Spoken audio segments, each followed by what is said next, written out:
Nicole Boutot, bonjour. Oui, Yolana, bonjour à tous. Alors, votre ministère est, on peut le dire, en plein cœur de l'actualité. Le tourisme est frappé de plein fouet par la crise sanitaire actuelle. Répercussions également sur l'emploi. D'ici la fin de l'année, 3000 emplois risquent d'être perdus. Alors, pour tenter d'inverser la tendance, le gouvernement a fixé un cap 2025, autrement dit 5 ans pour remonter la pente. Alors, question Nicole Boutot, en attendant, comment font les salariés qui ont tout perdu et qui ne pourront pas attendre 5 ans ? Alors pour le moment, fort heureusement, nous ne sommes pas confrontés à des licenciements massifs parce que dès le début de la crise, le pays a mis en place les dispositifs nécessaires pour maintenir et sauvegarder les emplois. Rappelez-vous, pendant la période de confinement, mais depuis la levée du confinement, nous avons un panel de dispositifs qui vient accompagner les entreprises et les salariés et venir compenser parce que de nombreux salariés, de nombreuses entreprises, notamment dans le secteur du tourisme, de l'aérien, de la perliculture et bien d'autres secteurs, ont dû réduire leur activité et donc réduire également le temps de travail de leurs salariés, entraînant, et j'entendais hier Michel, mon voisin, expliquer effectivement comment les choses étaient gérées au sein d'Air Tahiti Nui. Les salariés ont accepté pour beaucoup également, en plus de la réduction du temps de travail, une réduction également de leur salaire. Alors, le plan de relance économique présenté hier à la présidence par le pays s'articule autour, on peut le dire, de 2 axes majeurs, la préservation de l'économie et la santé des Polynésiens. Au total, 216 mesures ont été présentées, avec, on l'aura noté, un soutien, un encouragement à la création d'entreprises. Alors, dites-nous à qui s'adresse avant tout ce plan de relance aujourd'hui ? En fait, c'est vraiment notre cap à horizon 2025, dans un contexte quand même assez inédit et une crise violente, sanitaire mais aujourd'hui économique. Donc vous l'avez rappelé, je crois que c'est important de le rappeler, nous nous inscrivons sur 2 axes, c'est soutenir l'économie, mais lorsque l'on soutient l'économie, c'est l'emploi. Le président, le vice-président l'ont rappelé hier, nous avons aujourd'hui 20 000 emplois qui ont été fragilisés par cette crise. Donc nous souhaitons limiter les effets négatifs de la crise et aussi créer les conditions qui soient favorables à la reprise, mais également renforcer la solidarité envers tous ceux qui aujourd'hui souffrent de cette situation, tout en assurant la protection sanitaire de la population, de nos populations. De la population. On a beaucoup entendu de critiques et on entendait également les partenaires sociaux dire que nous sacrifions la santé des Polynésiens au bénéfice de l'économie. Pas du tout. Nous nous inscrivons en faux, bien évidemment. Il nous faut aujourd'hui trouver le point d'équilibre, effectivement, entre la relance, entre le rebond dans une situation très compliquée aujourd'hui. Cette situation, elle est mondiale, mais en même temps, tout en protégeant la population. Je tiens à rappeler que nous avions mis en place les dispositifs sanitaires et que nous avons aujourd'hui plus de 1500 personnes entre l'Institut Louis Mallardé et la direction de la santé qui sont mobilisées pour assurer cette protection sanitaire. Alors, l'intersyndicale qui rencontre aujourd'hui, donc avec les patrons, le président du pays, Édouard Fritch, dénonce, je cite, la mauvaise gestion de la crise Covid par le pays, d'où un certain nombre de propositions que les syndicats ont commencé à soumettre hier d'ailleurs au commissaire de la République. Alors parmi ces propositions figure, cela ne vous aura certainement pas échappé, la mise en place d'une quatorzaine stricte dans des sites dédiés pour tous les ressortissants polynésiens de retour sur le territoire, pour tous les ressortissants français, fonctionnaires d'État, détachés militaires, gendarmes, ainsi que pour les voyageurs en provenance de l'étranger ou de métropole.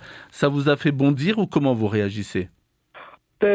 C'est tout simplement pas possible en l'état actuel de la situation. Je vous rappelle que nous accueillons chaque semaine 15 vols venant principalement de France et des États-Unis.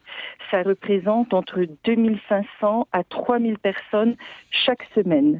Donc si on devait remettre en place, tel que demandé, une quatorzaine, c'est-à-dire laisser en isolement pendant 14 jours dans des sites dédiés ces 2500 à 3000 personnes, ça voudrait dire qu'il nous faudrait une capacité d'accueil en hébergement sur l'île de Tahiti entre 5000 à 6000 chambres. Nous ne les avons pas. Ce chiffre est bien évidemment largement supérieur à nos capacités d'accueil. Donc aujourd'hui, le seul moyen de se protéger effectivement, et je voudrais vous rappeler quand même quelque chose, nous avons mis en place un protocole sanitaire avec une succession de filtres et notamment tests. Aujourd'hui, le test au départ, à 3 jours de l'embarquement, fonctionne. Nous avons eu quasiment 17 000 passagers qui sont entrés en Polynésie depuis le 15 juillet et nous n'avons eu que 19 cas importés. C'est 0,1% de nos voyageurs. Si aujourd'hui le virus s'est propagé principalement sur l'île de Tahiti et sur l'agglomération, ce n'est pas le tourisme, ce n'est pas l'ouverture des frontières, c'est le comportement irresponsable de certains. Donc oui, le seul moyen aujourd'hui de se protéger de ce virus, c'est le respect et nous vous remercions parce que tous les jours, vous le répétez, vous nous accompagnez sur cette information, cette sensibilisation, c'est la prévention et c'est le respect des gestes barrières et de la distanciation physique. Nous ne pouvons pas continuer à vivre en bulle comme on l'a fait pendant 2 mois parce qu'on parle beaucoup du tourisme, mais aujourd'hui, en cascade et par effet domino, c'est toute notre économie qui est et va être frappée. Alors, dans ce secteur précis du tourisme, est-ce qu'il y a des établissements qui sont, j'allais dire, en péril ou qui risquent de fermer leurs portes ou alors on est arrivé à maîtriser un peu justement cette cascade ? Bien, vous le savez, nous avons déjà 2 hôtels de fermés, l'Intercontinental Moorea, un petit hôtel sur Papeete, l'hôtel Tiare Tahiti, et puis certains ont choisi d'avancer des programmes d'investissement, de rénovation, d'extension. C'est le cas du méridien Bora Bora, et nous avons une inquiétude pour les hôtels qui dépendent du groupe Accor, les Sofitel, puisque depuis la réouverture des frontières, celui de Punaauia et ceux de Bora Bora n'ont pas rouvert. Oui, l'ex-méridien donc de Punaauia, Sofitel. L'ex-méridien, tout à fait. Donc oui, la situation est tendue. Derrière, il y a des centaines de salariés. Et donc aujourd'hui, réellement, garder des hôtels fermés, même en les soutenant avec l'accompagnement pour la sauvegarde de l'emploi, un hôtel fermé, c'est soit 50 à 60 millions de charges fixes tous les mois.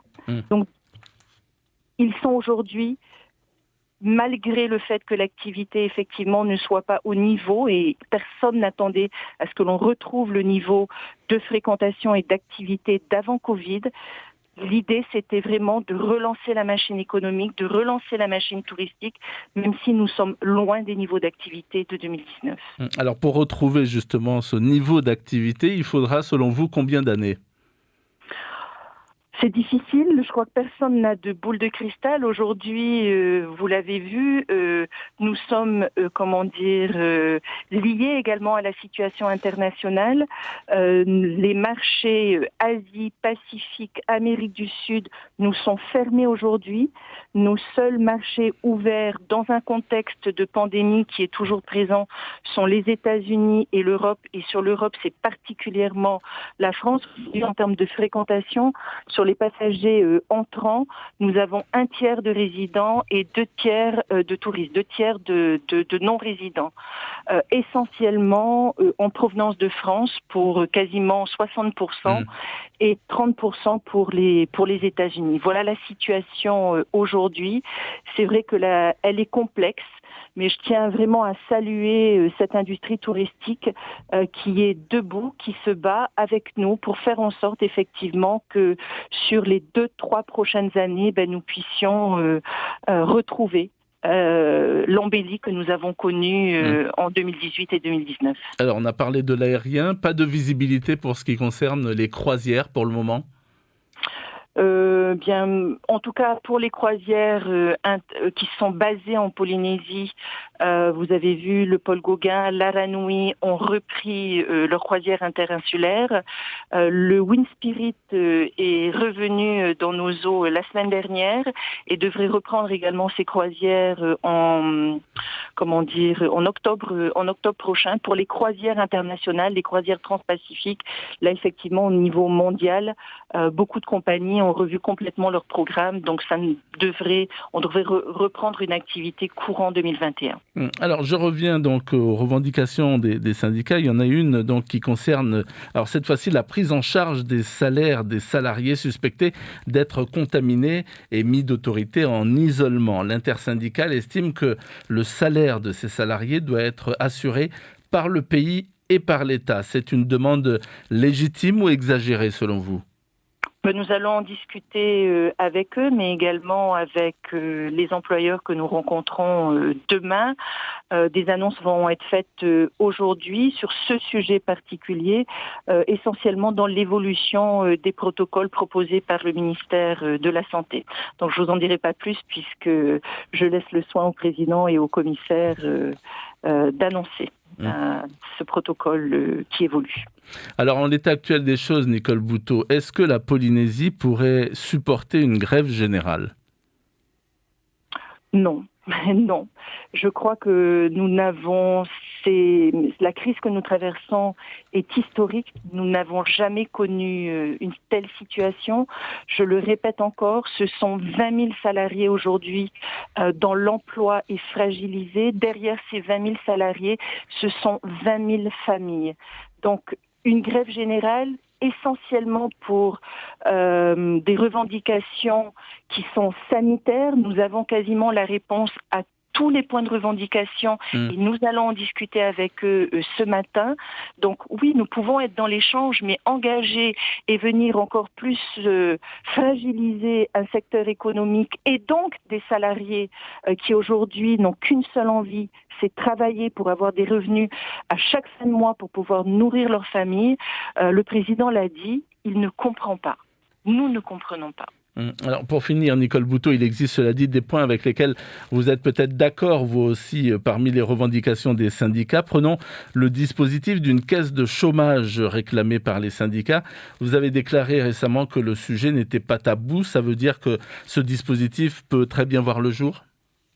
Alors le sujet n'est pas tabou, ça fait partie des discussions que nous avons déjà avec les partenaires sociaux à l'occasion des rencontres bipartites ou tripartites qui sont organisées régulièrement. Le patronat, plus particulièrement le MEDEF, avait proposé la mise en place de l'AGS, d'une assurance garantie des salaires. Par contre, aujourd'hui, mettre en place une caisse de chômage alors que la crise économique est là, la question c'est qui va payer cette caisse de chômage. Une caisse de chômage est alimentée par les cotisations des salariés et des employeurs. Nous sommes dans un contexte aujourd'hui où nous ne pouvons pas mettre en place de tels dispositifs. Ce serait mettre encore plus à terre les entreprises polynésiennes. Donc en fait, nous allons poursuivre, et le président s'y est engagé hier dans le cadre du plan de relance, poursuivre et maintenir les dispositifs de soutien et de sauvegarde des emplois que nous avons mis en place dans le cadre du Covid, de la crise sanitaire, prolonger sur 2021 et revoir les curseurs pour que nous ayons une prise en charge de la réduction du temps de travail qui soit plus importante côté pays. Merci beaucoup Nicole Bouteau d'avoir accepté notre invitation ce matin. Merci, je rappelle que vous êtes la ministre du Tourisme et du Travail. On aura donc noté que concernant la revendication forte de l'intersyndicale sur la prise en charge des salaires des salariés suspectés d'être contaminés et mis d'autorité en isolement, eh bien l'intersyndicale, on le sait, estime que le salaire doit être versé par le pays et par l'État. On guettera aujourd'hui les annonces faites par le pays à ce sujet. Merci encore.